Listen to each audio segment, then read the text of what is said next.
पानी को तुमको दिखाई नहीं देगा। हाँ, उसका प्रभाव दिखाई देगा। नमक तो दिखाई नहीं देगा, मगर जब पियोगे तो उसका प्रभाव दिखाई देगा। इसी प्रकार जो गुण आप में अंदर समा जाता है उसे आप देखने में सक्षम नहीं हो सकते। और अगर आप किसी गुण की व्याख्या कर रहे हो, देख रहे हो, तो वह गुण आप में पूर्ण रूप से विराजमान नहीं है। क्योंकि जब पूर्ण रूप से वह आ जाएगा तो तुम्हारे रंग रंग में समा जाएगा, तुम्हें बुद्धि में नहीं आएगा, तुम्हारे दिमाग में नहीं आएगा, क्योंकि वह समा चुका है। उससे तुम कभी किसी प्रकार का लाभ लेना नहीं चाहोगे, किसी भी प्रकार का कभी भी उससे तुम लाभ लेना चाहोगे ही नहीं।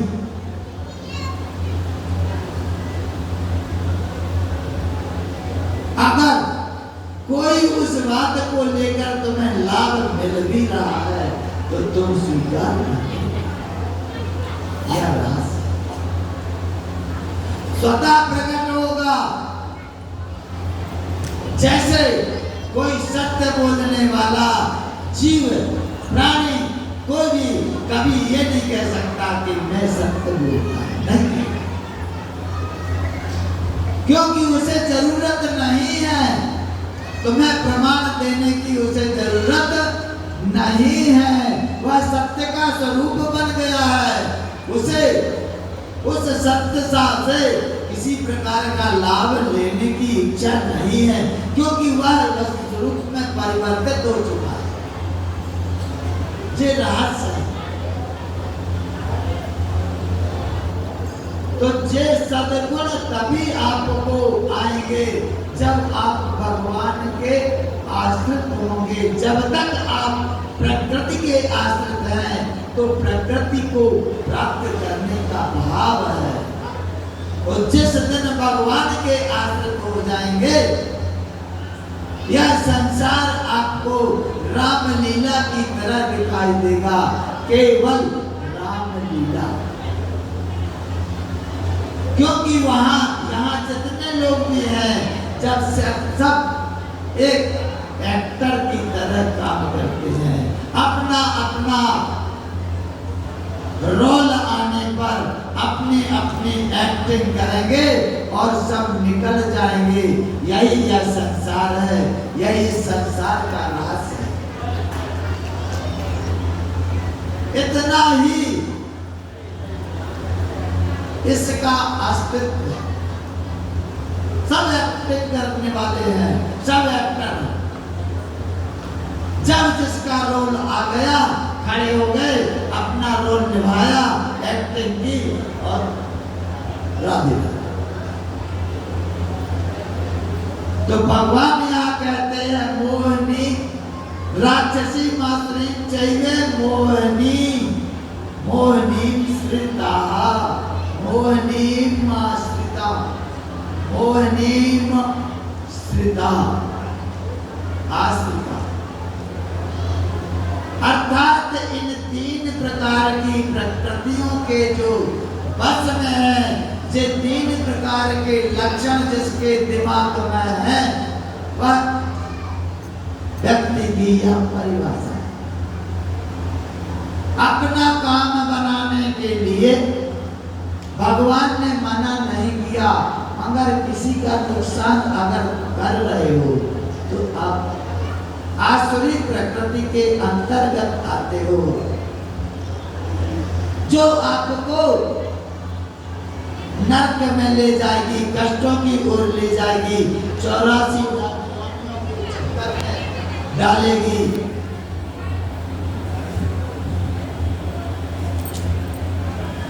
तो इससे सदैव बचना चाहिए। मोहिनी प्रकृति तीनों प्रकृतियों से भी खतरनाक मोहिनी प्रकृति बताया है, जो मनोरंजन के लिए दूसरे की हत्या कर देता। चलते चलते किसी प्राणी को मार देना, किसी प्राणी को कष्ट पहुंचाना, ये मोहिनी प्रकृति के अंतर्गत आता है, जो एक महान हिंसक प्रवृत्ति बना देती है।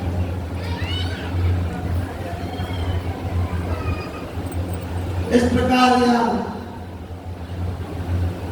हमने आप लोगों के समक्ष 12वें अध्याय की 9वें अध्याय के 12वें श्लोक की व्याख्या की। आप लोगों को किसी प्रकार का प्रश्न करना हो, आपके मन में किसी प्रकार का संदेह हो, आपका जीवन आपका अपना है, आप अपने इस जीवन को जब तक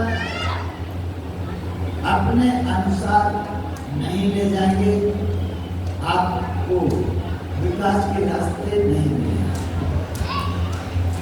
अपने आश्रित, भगवान के आश्रित माने अपने आश्रित माने आत्मबल को प्रबल बनाना। आत्मबल जब आपका प्रबल होगा, चेतना प्रबल होगी, तभी आपको अच्छे रास्ते, सन्मार्ग दिखाई देंगे और उनमें आप बढ़ोगे।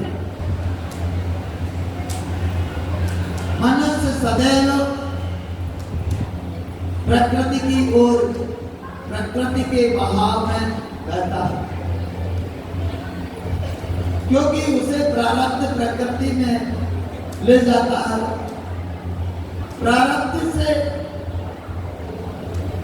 हटकर जब भगवान की ओर आओगे, कुछ समय निकालो ऐसा, 2 मिनट, 5 मिनट, 10 मिनट का नित्य भगवान का ध्यान करो, भगवान का अर्चन बंधन करो। आपके अंदर दैवीय गुण प्रकट होते हैं। जैसे जी आसुरी प्रकृति माने आसुरी गुण, ये आसुरी गुण की जो प्रवृत्ति है मनुष्य को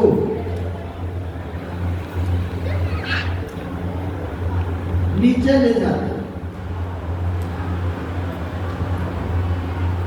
अपने आप में आत्मबल बढ़ाने के लिए, ईश्वर से जुड़ने के लिए नित्य ध्यान करो। और ध्यान में कोई मूर्ति स्वरूप प्रारंभ में मत दे, मन भटके, क्योंकि जिस स्वरूप का तुम ध्यान करोगे, किसी भी स्वरूप का ध्यान करोगे, वह ध्यान जो भी जैसा भी होगा प्रकृति का है।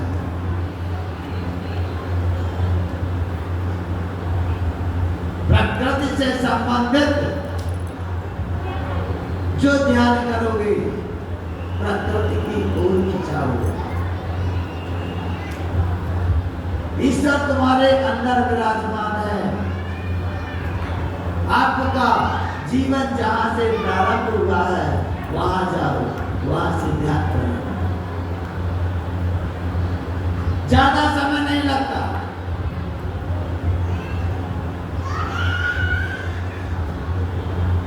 भगवान ने मन को पवित्र करने के लिए, बुद्धि को पवित्र करने के लिए अनेक रास्ताएं बताई हैं। मनुष्य क्रिया करके ही उसे शांति मिलती है। इसलिए जब तक यज्ञ आदि क्रियाओं का सहारा लेकर के शास्त्रों ने आपको अच्छा बनाने का प्रयत्न किया। क्रिया में मनुष्य को आनंद मिलता है और क्रिया सामूहिक रूप से भी होती है और ध्यान अकेले। सद्गुण सामूहिक रूप से भी विराजमान होते हैं और अकेले। कभी भी आपके जो साथी हैं, मान लीजिए आपके ग्रुप में 10 लोग हैं, रोज बैठते हो, जो रोज चर्चा करते हो, रोज कुछ ना कुछ बतलाते हो, तो आपके ग्रुप का जो प्रभाव है, जो प्रकृति है, वह सबकी लगभग एक सी हो जाती है, मगर जल्दी नहीं होती। जिस समूह में तुम रोज बैठते हो, रोज चर्चा करते हो, उसमें सबके अंदर एक से विचारों का प्रादुर्भाव होता है। यह सामूहिक विचारों की जब ऊर्जा प्रबल होकर के बाहर प्रकट होती है तो एक महान कार्य को अंजाम देती है। इसलिए सामूहिक रूप से भजन कीर्तन सत्कर्म करने का विशेष महत्व है। अगर सत्कर्म करते समय भी राग द्वेष इत्यादि विचार इत्यादि भावनाएं आपके मंडली में, आपके ग्रुप के मध्य में चल रहे हों, तो ऐसे सत्कर्म का कोई भी प्रभाव नहीं होता, बल्कि गलत प्रभाव। जैसे कीर्तन करने गए, और कीर्तन करने गए तो जो कीर्तन को बोल रहे तो 6 बैठे अलग, किसी की निंदा कर रहे, किसी की चुगली कर रहे, ऐसे वातावरण के प्रभाव में सत्कर्म। यह संसार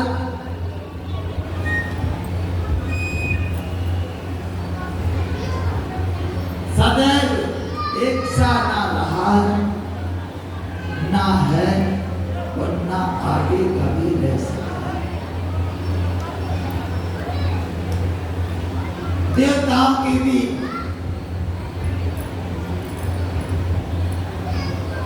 राज सिंहासन छिन जाते हैं, मनुष्यों की तो नहीं। चित्र में तन्महाराज, चित्रं में तन्महाराज कालस्यैव विचेष्टितं या करोति नरं तावत् राजानां विचुकम्।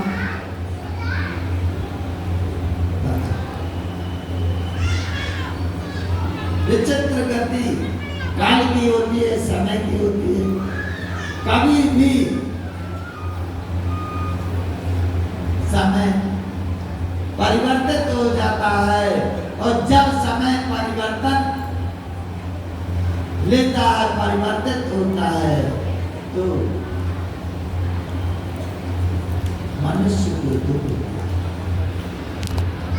उस दुख से बचने के लिए आपको ईश्वर का सहारे की आवश्यकता है। महाभारत हुआ, अनेक योद्धा मारे गए, विदुर जी को कोई प्रभाव नहीं, प्रयत्न करते रहे, देखते रहे आगामी भविष्य को, और उसे रोकने का प्रयत्न किया, नहीं रोक पाए, दुखी नहीं, तीर्थ यात्रा चले। तो परिवर्तन प्रकृति का नियम है, उस परिवर्तन को कोई रोक तो सकता नहीं, अपने ऊपर उस परिवर्तन का प्रभाव ना पड़े, इसे तो रोक सकते। इसलिए सदैव गीता में भगवान ने अर्जुन को जो उपदेश दिया है, अर्जुन को निमित्त बनाया है, हम आपके लिए सिद्धांतों को खोल कर रखें।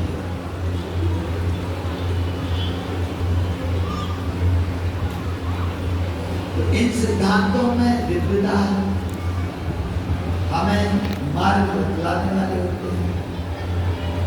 हमारा जीवन हमारे विचारों से चलता है, आपके विचारों से चलता है। विचारों के अतिरिक्त आपके जीवन में और अन्य किसी भी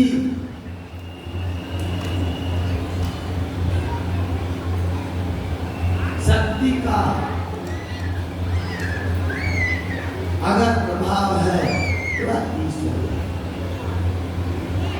इसलिए अपने विचारों को दिव्य बनाएं और अपने विचारों को परमात्मा से जोड़ें। कभी भी परमेश्वर के पास, ईश्वर के पास मंदिर जाएं, ध्यान करें, पूजा पाठ करें, तो क्या प्रार्थना करना चाहिए?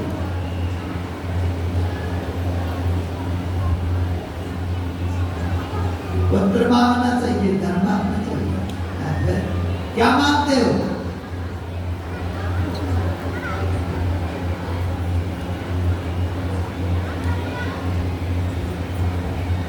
देखो, मांगने से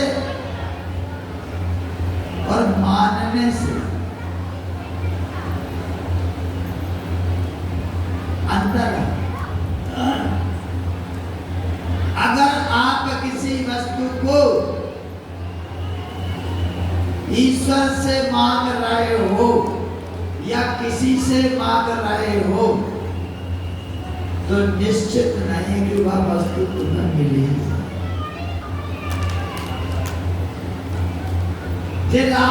ध्यान देना, आजमा लेना। अगर किसी वस्तु को भगवान से मांग रहे हो या किसी दूसरे से मांग रहे हो, तो निश्चित नहीं है कि वह वस्तु तुम्हें मिल जाए। मगर उस वस्तु को तुम अपने पास देख रहे हो, अपने पास मान रहे हो, तो वह वस्तु तुम्हारे पास चलकर आएगी, गारंटेड, रुक नहीं सकती, वो आपके पास आएगी।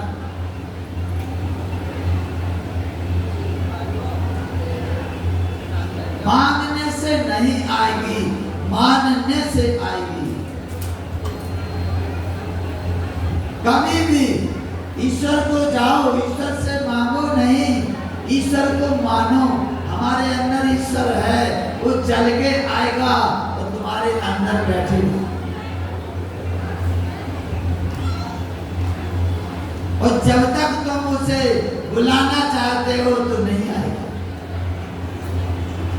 किसी भी वस्तु को तुम चाहते हो, मेरे पास आजा, मेरे पास आजा, मुझे मिल जा, तो मिलेगी तभी जब प्रारंभ हो। मगर अगर तुम उसे अपने पास देखने लगोगे तो वो तुम्हारे पास चल के आ जाएगी। प्रारब्ध यहाँ उस वस्तु को रुकावट उत्पन्न नहीं। क्यों?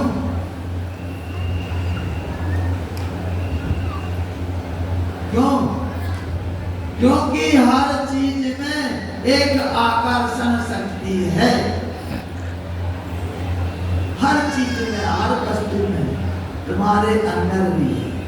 तुम भी हर वस्तु को अपनी आकर्षण शक्ति से खींच सकते हो, जैसे पृथ्वी आकर्षण शक्ति से वस्तुओं को अपनी ओर खींचती है।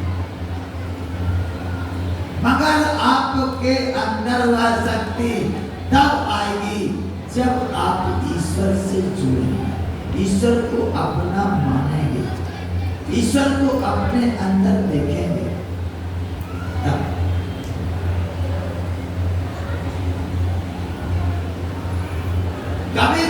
भगवान के पास जाओ, मांगो मत,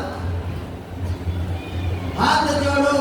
प्रार्थना अगर करनी ही है तो केवल इतनी भावना बनाओ कि मैं अपने स्वास्थ्य और अपनी सुरक्षा के लिए ईश्वर द्वारा प्रदत्त विवेक और मार्गदर्शन का अनुसरण करना। बस मैं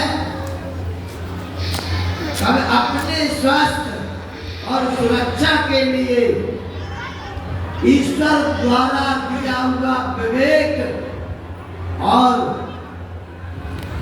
उनके द्वारा बताए गए सत मार्ग का अनुसरण करता हूँ। बस इतना मंत्र बोलते रहो, रोज रटो। 1 हफ्ते तक रटने के बाद में तुम्हें रिजल्ट मिलेगा। 1 हफ्ते के बाद रिजल्ट मिलेगा। सुबह शाम ज्यादा नहीं तो कम से कम 10-15 इसमें नहाने का नियम नहीं। देखो, शास्त्रों को पठन पाठन करके उनके द्वारा बताए गए मार्ग के द्वारा पूजा पाठ यज्ञ आदि कर्म करके तुम अपनी बुद्धि को पवित्र कर सकते हो। उनमें तुम्हें विलंब लग सकता है, मगर इन सिद्धांतों में विलंब नहीं लगेगा। हमारे जो गीता के सिद्धांत है, गीता तो नमक पानी में डालो, पानी पियोगे खारा लगेगा। शक्कर पानी में डालो, घोलो और पियोगे तो मीठी लगेगी। उसी प्रकार सिद्धांत को तुमने धारण कर लिया। अब उस सिद्धांत का जो नियम है वह लागू, वैसा तुम बन जाओगे। ज्यादा समय नहीं, कभी भी तुम्हें मांगने में बेटा मांगो, धन मांगो, ये शब्द प्रारब्ध के अधीन है। तुम्हारे प्रारब्ध में होगा तो मिलेगा। कभी भी ज्योतिष के आधार पर अगर ज्योतिष जानने वाला कोई विद्वान पंडित होगा और शास्त्रों का पढ़ के तो दोनों को की तुलना करेगा, तब उसे पूर्ण रूप से ईश्वर पर विश्वास है। क्योंकि नेत्र ज्योतिष और ज्योतिष के माध्यम से होने वाली प्रत्येक घटना की जब जानकारी लग जाती है और जब भी घटनाएं घटती हैं तब ईश्वर की लीला का अनुभव। क्योंकि प्रैक्टिकल जब तक तुम नहीं करोगे तो विश्वास नहीं कर पाओगे। इसलिए जो गीता के जितने सिद्धांत हैं प्रैक्टिकल करो, 1 हफ्ते में रिजल्ट तुम्हारे सामने होगा। किसी भी सिद्धांत बहुत है, किसी भी एक सिद्धांत का अनुसरण करके आप अपने जीवन को दिव्य बना सकते।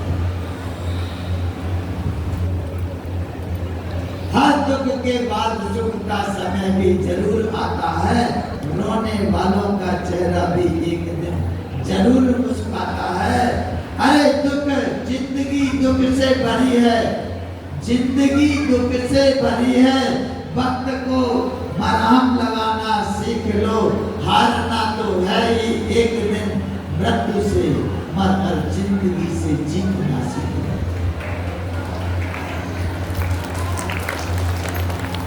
अपनी जिंदगी में हमें करना क्या है? सबसे पहले अपनी चेतना को मजबूत बनाना, ईश्वर की ओर जाओ। जो हमने यह मंत्र बताया आपको, यह सिद्धांत बताया, एक लाइन का ये कोई साधारण शब्द नहीं है, महान मंत्र है, जिसकी शक्ति तुम्हें एक हफ्ते के बाद महसूस होने लगी, ज्यादा समय नहीं। गीता के जो दिव्य सिद्धांत है वो आपको दिव्यता की, भगवान ने कहा मेरा जन्म मेरे कर्म दिव्य है, मैं अन्य मनुष्यों की तरह न तो कर्म करता हूँ और न जन्म न लेता हूँ। आप लोगों को किसी प्रकार का कोई संदेह प्रश्न पूछना चाहते हो तो आप पूछ सकते हो। इसके बाद आरती करेंगे, आरती के बाद विराम। आगे आ जाओ, अगर किसी का कोई प्रश्न है आगे आ जाओ, पूछना हो तो माइक तैयार कर लो। तैयार सर थोड़े पर्दा। किसी को जानना है, कुछ पूछना चाहते हो, खड़े हो जाओ।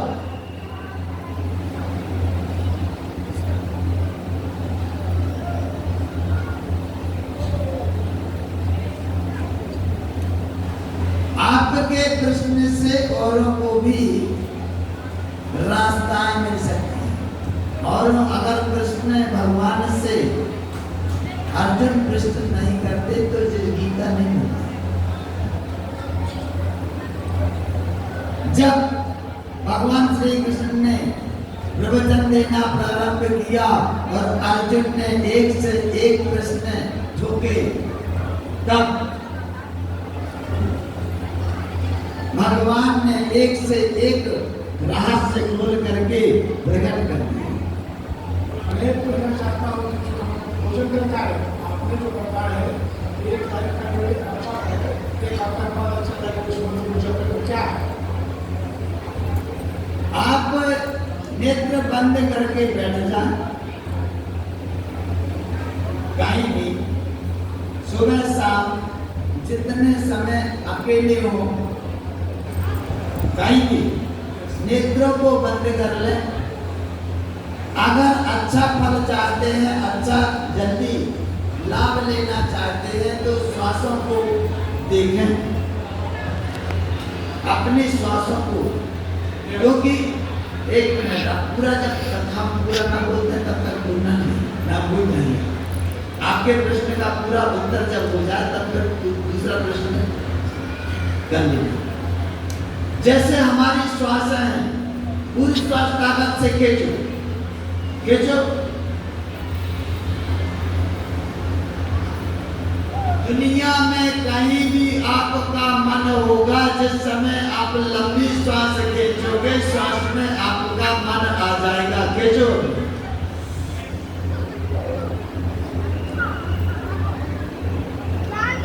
श्वासों को खींच करके फिर देखो कहां तक हवा गई है, समझ गए? तो 5 श्वास को खींचो बार बार, वो खींच करके मौन धारण करके फिर बैठो और अपने मन में चिंतन करो कि मैं अपने स्वास्थ्य और सुरक्षा के लिए ईश्वर द्वारा दिए गए विवेक और उनके द्वारा बताए गए सत्मार्ग का अनुसरण करता हूँ।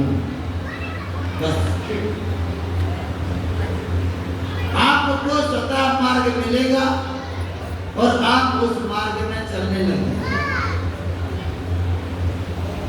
गुरुदेव के चरणों में प्रणाम करता हूँ। गुरुदेव, इस उम्र में मैं अपने गुरु जी को, अमृत जी चाचा को मैं बहुत प्रणाम करता हूँ। उन्होंने मेरे काफ़ी समय मेरे शब्दों को मतलब कंट्रोल किया है जीवन को। जो मनुष्य शांति का विवेचन करना चाहता है, मुझे एक तो गुस्सा काफ़ी याद आती है, मतलब आपने चाहिए हैं? और एक जो शांति मुझे मिलना चाहती समझा है कुछ? वो किस तरह मुझे मिले आप समझा? मुझे इसका जा रहा है? स्वर में दूरो जरा ताली बजाओ लोग। देखिए इतने बार प्रश्न किया है जिससे आपका दुख दूर हो, अर्थात तुम्हें शांति मिलेगी तो दुख दूर हो जाएगा, होगा नहीं? शांति प्राप्त करने के लिए सबसे पहले हमें अशांति कहाँ से आती है उसको देखना होगा। तो हमें अशांति आती है दूसरों के दुर्गुणों को देखकर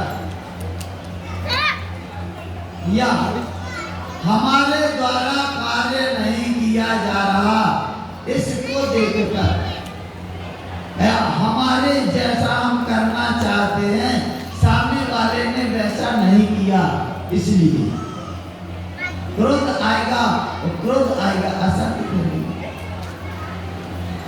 तो सबसे पहले हमें किसी के भी दुर्गुणों को नहीं देखना। कभी भी जब आप अकेले बैठे हो, आप अपने बारे में नहीं सोच रहे हो, आप अपने परिवार के विकास के लिए नहीं सोच रहे हो, तो दूसरे की निंदा, दूसरे के अवगुणों को देखने के लिए जो बुद्धि और मन व्यय कर रहे हो उसको खींच और अपने श्वासों में लगा। कल की कथा में मैंने बताया था हर जीव मनुष्य को छोड़ करके और जो जीव मनुष्य से संबंध नहीं रखता टीवी पे आए थे अंशु हम हल्ला भविष्य काल का ज्ञान होता है। अब भाई तो बात कर रहे थे जमाने के सामने होकर अभी समुद्र के किनारे सुनामी आने वाली हो, जितना क्षेत्र पानी में डूबने वाला होगा 30 मिनट और हमें क्षण कट गया है। 24 घंटा पहले से वहां से निकल जाएंगे, वो सुनामी आने वाली होगी, उस समय आप जाइए कोई प्राणी नहीं मिलेगा, गारंटी में देता हूं, क्योंकि उन्हें भविष्य का ज्ञान है, वे वहां से पलायन करें। क्यों पलायन करें? कि हर जीव वर्तमान में जीता है, बनाइए उसे भूतकाल और भविष्य बना ले, हम समझा नहीं होता, मगर मनुष्य वर्तमान में नहीं जीता, उसे भूतकाल और भविष्य काल से वर्तमान में मनुष्य नहीं रहता। आप भी अशांत तब होंगे जब भूतकाल या भविष्य काल में जाएंगे, वर्तमान में तुम अशांत हो ही नहीं सकते। वर्तमान में आओ, वर्तमान में आने का रास्ता केवल अपने मन को अपनी श्वासों में स्थित करो। जब कोई काम ना हो मन बैठ जाओ, श्वास खींचो, श्वासों में मन लगाओ, भगवान का चिंतन नहीं। इन शब्दों को तो राव को मैंने कहा क्योंकि अंदर तो वही बैठा है, कहीं बाहर नहीं है। जहाँ तुम जंगल जंगल भटक रहे हो, 50 नदियों को पार कर रहे हो, कहीं पर तुम अंदर बैठा है। जो तुम्हारे पास है, जो तुम्हें प्राप्त है, उसे तुम प्राप्त करने की कोशिश कर रहे हो। सोचो, इसलिए आप आसान हैं। क्रोध को करने के लिए हमें दूसरे के दुर्गुणों को देखना बंद करना। क्रोध तभी तक आएगा जब हम सामने जिसने गलत किया, तुमने गलत क्यों किया, ऐसा करना था, वैसा करना था, क्रोध। यही तो क्रोध की सीमा है, इसके अतिरिक्त क्या है सीमा? कोई पत्थर लेके तुम्हारे भीतर थोड़ी घुसा है, तुम्हारी सोच तो गई ना। कोई काम पे लगा गया, उस कारण की ओर नहीं जा रहे, काम की ओर जा रहे। अब एक और छोटा सा दृष्टांत मान लीजिए, एक सास ने अपनी बहू से कहा बेटा चाय बना, बहू गई बेचारी चाय बना, बच्चे हैं, जब बहू है तो बच्चे भी तो होंगे, बच्चे खेल रहे हैं, बस अब टाइल्स का जमाना है, बिना टाल्स के लोग रहते नहीं। बच्चों ने टाल्स में पानी गिरा दिया, बहुत जल्दी जल्दी चाय लेके आ रही थी प्लेट लेकर के, और पांव स्लिप हुआ और बहू बेचारी गिर गई। सासू जी ने देखा, चाय फैल गई।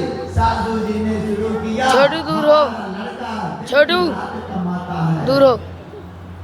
सुबह से जाता है, शाम को लौट के आता है, और घर का पैसे जी बर्बाद कर रहे हैं। एक कप चाय की भी आशा इनसे नहीं की जा सकती।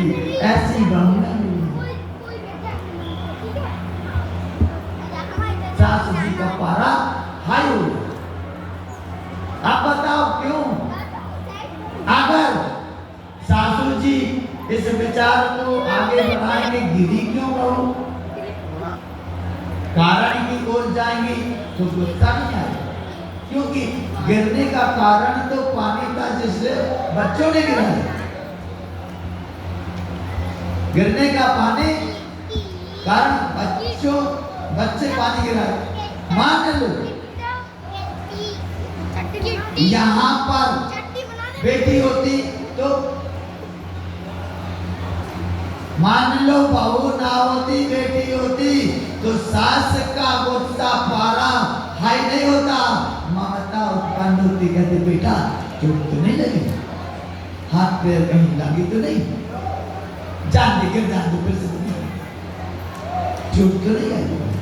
तो यहाँ ममता उत्पन्न, वहां क्यों? क्योंकि उसने बहू को अपना नहीं माना, अपने से दूर माना। तो हम भी जब तक सामने वाले को अपना नहीं मानते, ईश्वर से नहीं जुड़ते, तभी तक ये गुस्सा, काम, क्रोध, मोह इनका अस्तित्व दिखाई देता है। वरना इनकी ना कोई स्वतंत्र सत्ता है और ना कोई अस्तित्व है। पहले सोचो, शास्त्र कहता है ईश्वर अंश जीव अविनाशी। जीव ईश्वर का अंश कहते हो, पढ़ते हो, रामायण नहीं पढ़ते? क्यों सर? हर शास्त्र में गीता गंगा में बातो और जीव उदासना। हम बैठ रहे हो उधर।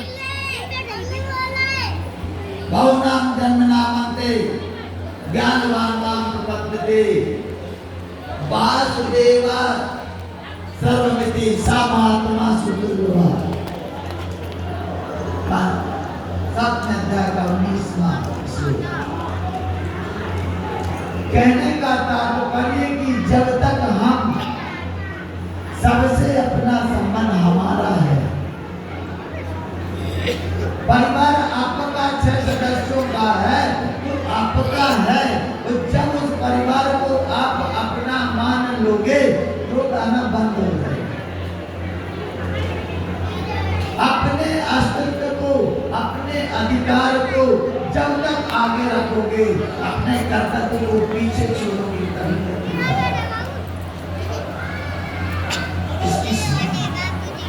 ग्रोथ को सामने करने के लिए अपने कर्तव्य की ओर बढ़े।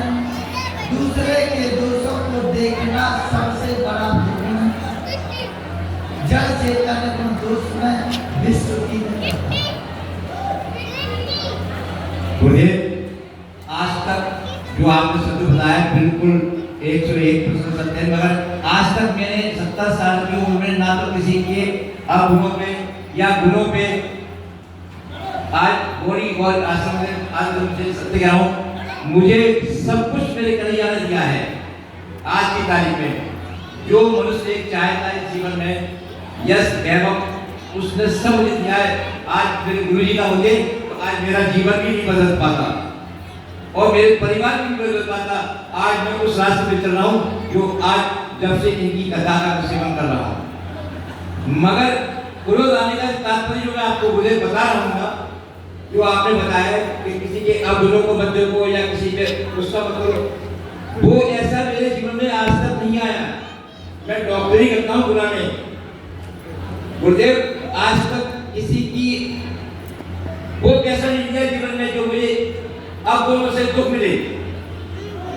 मैं वो शांति आपसे मांगना चाह रहा हूँ। अब ये आखिरी समय है,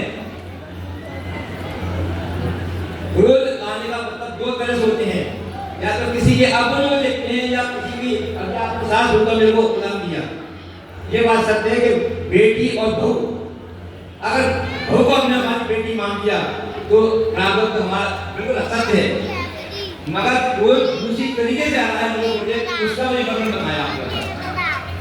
देखिए ईश्वर अंश जी अविनाशी जो अब टीवी पे आए थे।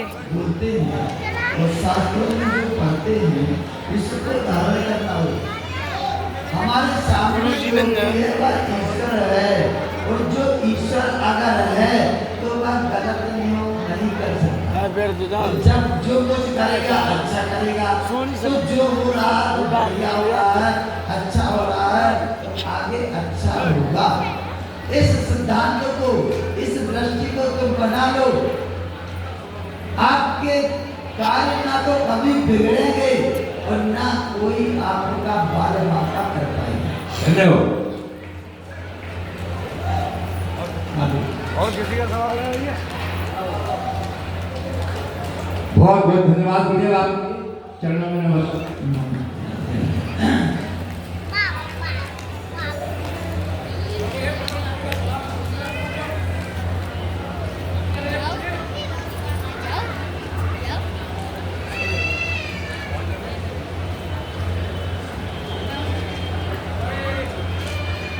दुनिया में कोई भी प्रश्न करना हो हाथ खड़े कर लो, माइक आपके पास पहुंच जाएगा। राधे राधे गुरुजी। जी राधे राधे। गुरुजी मैं जब पढ़ने बैठती हूँ मेरा ध्यान किस टाइप में जाता है, और मैं पढ़ नहीं पाती हूँ, फिर कुछ समस्या का समाधान बता दीजिए। कैसा? जब मैं पढ़ाई करने बैठती हूँ ना, तो या तो मैं फोन चलाने लग जाती हूँ या फिर अपने आप कहीं दिमाग चलने लग जाता है, पढ़ने में मन ही नहीं लगता, और अच्छे मार्क्स चाहिए पेपर में। हैं? पेपर में अच्छे मार्क्स चाहिए। अच्छे मार्क्स चाहिए तो अच्छी मेहनत भी करनी पड़ेगी। देखो, मेहनत करने के साथ साथ अपना मनोबल दृढ़ होना चाहिए। हमारे अंदर आत्मविश्वास हो के हम पढ़ेंगे, पास होंगे। दूसरी चीज, जब भी मन दुनिया में कहीं भी भटके, पढ़ाई करने को बैठे हो, 5 श्वास खींचो। दुनिया में कहीं भी मन होगा आपका आपके पास हाजिर होगा। कोई मन नहीं, कोई जगत नहीं, केवल कहीं भी। इसके बाद में तुम्हें पढ़ाई करना है, पढ़ाई करना है। हाल भी गुरुजी नहीं मिलते। 5 श्वासों को खींचो। गुरुजी है नंदन, 5 श्वासों को जब ये है गुरुजी के खींचोगे पिताजी। तो आपका मन आपके पास आ जाएगा, हैं? और जब पास में आ जाएगा और ये नहीं मनीषा। मनीषा, आँख बंद करो। उस समय अभी नहीं बंद करना। और क्या भागे थे सर? उस समय आँख बंद करो जब पढ़ने बैठे हो। 5 श्वास खींचो और 5 श्वास खींच करके आँख बंद करो और बोलो, मनीषा तुम्हें पढ़ना है, तुम्हें जल्दी याद होता है, तुम बहुत होशियार हो, तुम्हें तो पास होना है, वो पास होना ही है।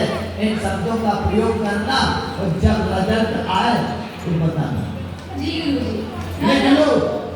राधे राधे। राधे राधे। जे पॉइंट आपको YouTube चैनल पर मिलेगा। विद्यार्थियों के लिए मेरे पास ऐसी औषधियाँ हैं, मैं गारंटी देता हूँ, अगर उनका अनुसरण करोगे इस दुनिया में कोई तुम्हें फेल करने वाला नहीं होगा, जी गुरुजी। और नौकरी भी लगेगी। धन्यवाद गुरुजी। राधे राधे।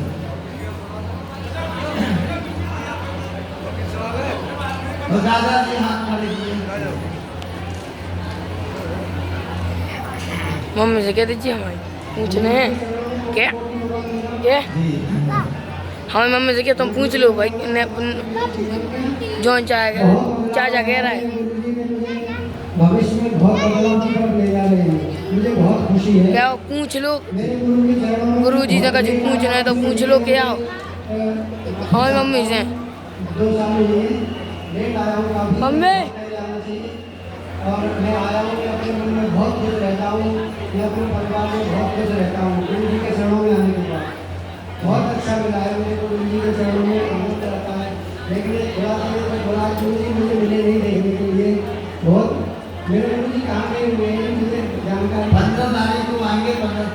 वाला तो जाइए और मोटी अभी वाली बात आपके लिए भी मेरा कोई चैनल मम्मी मम्मी जय श्री नारायण। जय श्री राम। ये भागवत में सुखदेव जी और सूत जी महाराज ये दो अलग अलग एक ही हैं।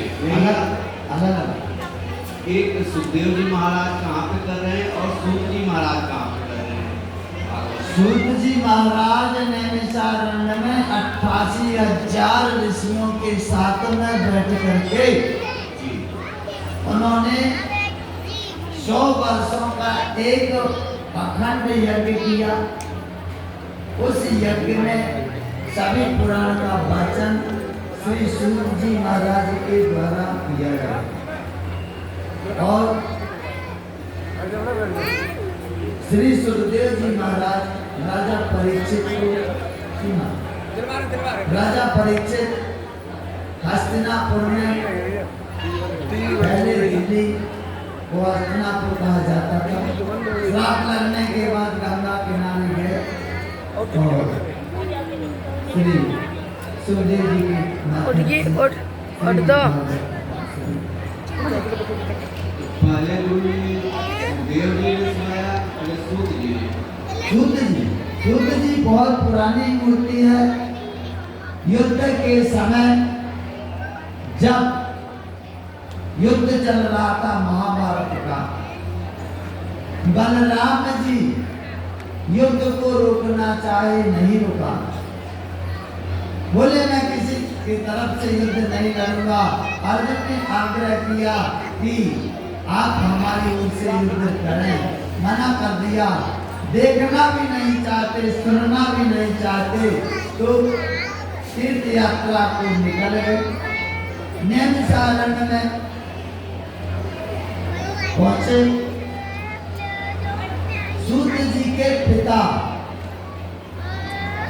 आसन पर बैठ करके और कथा श्रवण करा रहे थे सबको।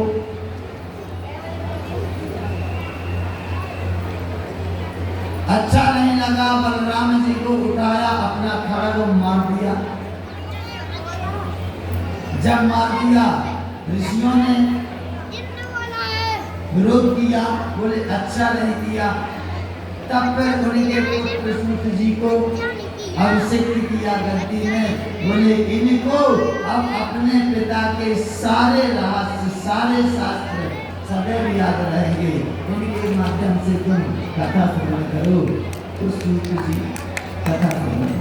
पहले इनके पिताजी का कुछ और नाम था, स्मरण है, बाकी पहले पिताजी। बहुत बहुत धन्यवाद मेरे संबोधन को सुनने के लिए।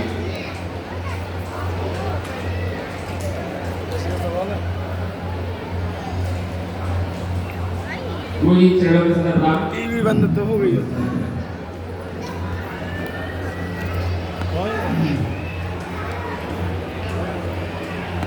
गुरुदेव हमें बहुत कंफ्यूजन है इस समय।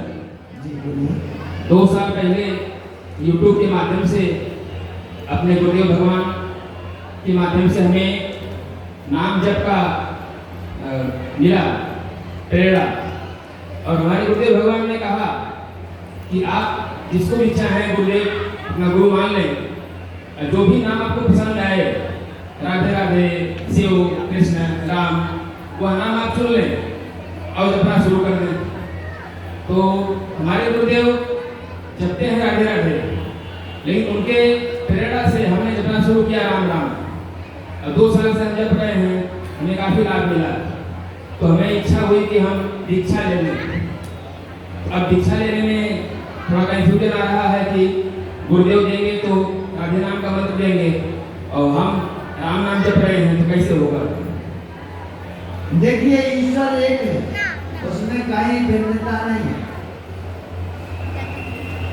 राम, कृष्ण, हनुमान, दुर्गा, इनमें कोई भिन्नता नहीं है। हम तो सबको एक मानते हैं।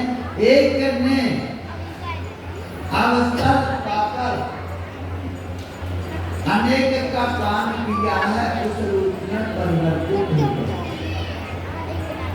ब्रह्मा जी के शरीर से मनु सदरूपा का प्रकटन हुआ।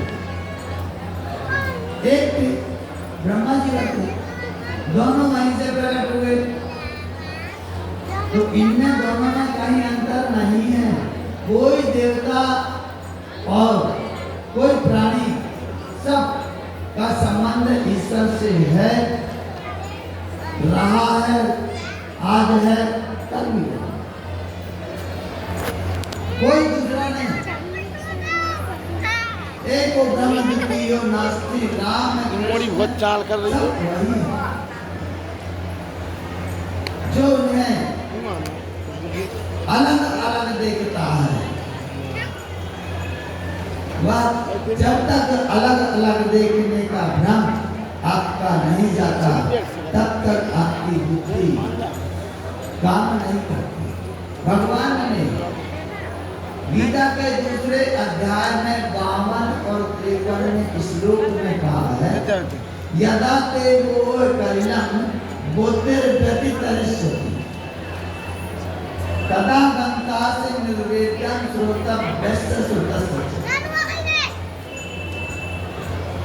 यदा ते वो कलिनम, जब तक तेरा या मोह रूपी कलिन मन तरंग बुद्धिर्व्यतितरिष्यति, इस मोह से बुद्धि तेरी तरिष्यति बाहर नहीं आती है, तदा गंता से निर्वेदम श्रोतव्यस्य श्रुतस्य, तब जब तक तू सुनी हुई या पढ़ी हुई बातों से दूर नहीं होता है, तब तक तू ईश्वर की श्रुति प्रतिपन्नाते यदा निश्चला समाधावतना बुद्धि तदा योगम वापस, तब तक ईश्वर की ओर नहीं पहुंचता।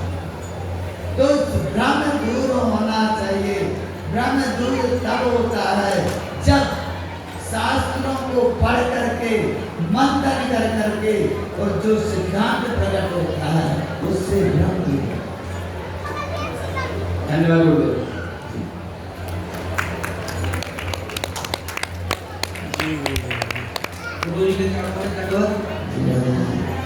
मुझे मेरे 2 प्रश्न हैं कि मैं कोचिंग सेंटर चलाता हूँ, व्यवसाय संस्थान है मेरा, तो मैं ये जानना चाहता हूँ क्या मैं ठाकुर जी की सेवा वहाँ कर सकता हूँ बाल गोपाल जी की? कैसे क्या करते हो आप? मैं कोचिंग सेंटर कंप्यूटर कोचिंग पढ़ाता हूँ। अच्छा जी, तो मैं घर पर थोड़ी सेवा नहीं दे पाता, मैं वहीं पर पूजा करता हूँ अपने संस्थान पर ही सुबह शाम नित्य। तो मेरा जानना ये है कि मैं ठाकुर सेवा वहाँ कर सकता हूँ क्या? हाँ, संस्थान पर, अपने कोचिंग संस्थान पर। क्यों नहीं कर सकते? भगवान की सेवा करने के लिए, पूजा करने के लिए समय, जगह और साधन इनकी आवश्यकता नहीं होती, केवल मन की आवश्यकता। मुझे दूसरी चीज़ यह है कि जैसे शाम को शयन कराना पड़ता है ठाकुर जी को, तो हमको वो सेंटर पढ़ा के आना पड़ता है, तो उसमें कोई दोस्त तो नहीं है, जैसे वो बाल गोपाल हैं, छोटे ठाकुर जी हैं, तो इसलिए देखिए, भगवान की जब सेवा करो, पूजा करो, तो जो दूसरों की बताए अनुसार मत करो, जो अंदर से प्रकट हो भाव उसके हम देखो, हमारा सिद्धांत था, हमने कभी भगवान को शयन नहीं किया, कभी आज तक पूजा करते रहे, तो कभी भी भगवान को शयन नहीं किया। क्यों? कि सो जाएंगे और तो हमारा दर्द तो नहीं। दूसरा प्रश्न है मुझे कि जैसे गुरु मंत्र का जाप स्पेशली शाम को करते हैं, लेकिन मन में ये लगता है कि थोड़ा ज़्यादा करें, तो हम जिस कुर्सी पर बैठते हैं, ठीक है, उस पर हम कर सकते हैं कि नहीं कर सकते? कर सकते हैं, ठीक है। हर समय आपका मन, देखिए 2 सिद्धांत होते हैं, एक तुम कर सकते हो, एक नहीं भी कर सकते, दोनों लागू होते। अब आप कहोगे कि महाराज जी आप बोलते हो कर सकते हो और वे तरफ बोलते नहीं कर सकते। अगर आप देह भाव में हैं तो देह भाव में अगर हैं तो देह को पवित्र करने के बाद ही कर सकते हैं। अगर आप जब बूढ़ा भाव बजाचे। में हैं तो आप कहीं भी कर बजा जब हूँ तो जो क्योंकि दो भाव होते हैं बजा। मनुष्य के। आप कौन है? बजा मतलब आप कौन है? मैं तो इंसान हूँ। इंसान। अब आप इंसान हो अर्थात मनुष्य हो। मनुष्य के बाद में एक पिता के पुत्र हो जाओगे, समाज में से आओगे तो ब्राह्मण क्षत्रिय वैश्य शूद्र इत्यादि हो जाओगे। अलग अलग ये क्या है? ये क्या है? सब स्वरूप के आपके प्रतिबिंब हैं।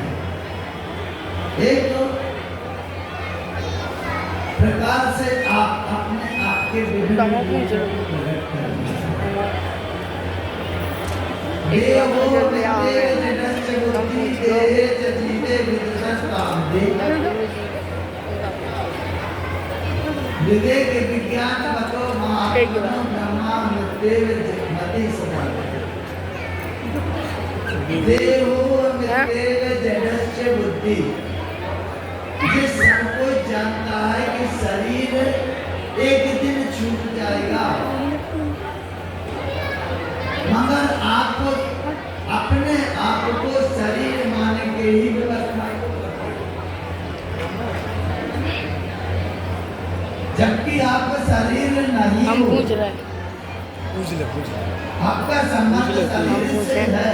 गुरु जी तो अपने जब शरीर तक जब मर आपका जाता है शरीर से आत्मा संबंध कहाँ आप जाती है? अपना मान रहे हो तो देहो मृत्यु जडस्य बुद्धि, तब तक तुम्हारी बुद्धि जड़ता में है, जड़ प्रकृति का में, नहीं चेतन प्रकृति में नहीं है। ये पूछ देहो मृत्यु जडस्य बुद्धि देहे च जीवे विदुषस्ताम। जब आप अपने आप को एक जीव मानने लगोगे, एक आत्मा मानने लगोगे, एक ईश्वर का अंश मानने लगोगे तो आप विद्वानों की श्रेणी में पहुंच जाओगे। यहाँ भी आप शरीर के साथ होंगे, वहाँ भी आप शरीर के साथ थे, मगर यहाँ अपने आप को अलग नजर से देख रहे हो। इसलिए यहाँ तुम हर मंत्र का जाप किसी भी समय करने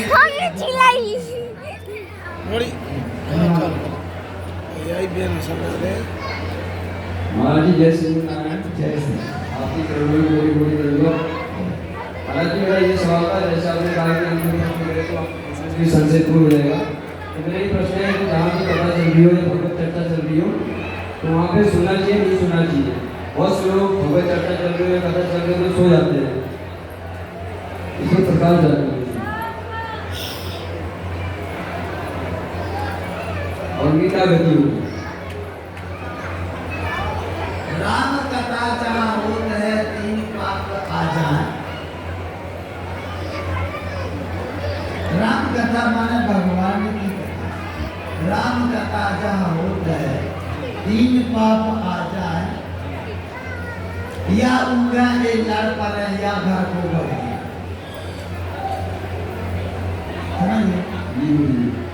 क्योंकि कथाओं में अब यहाँ जो यात्री आए, यहाँ श्रोता भी है और श्रोता के साथ यात्री भी है।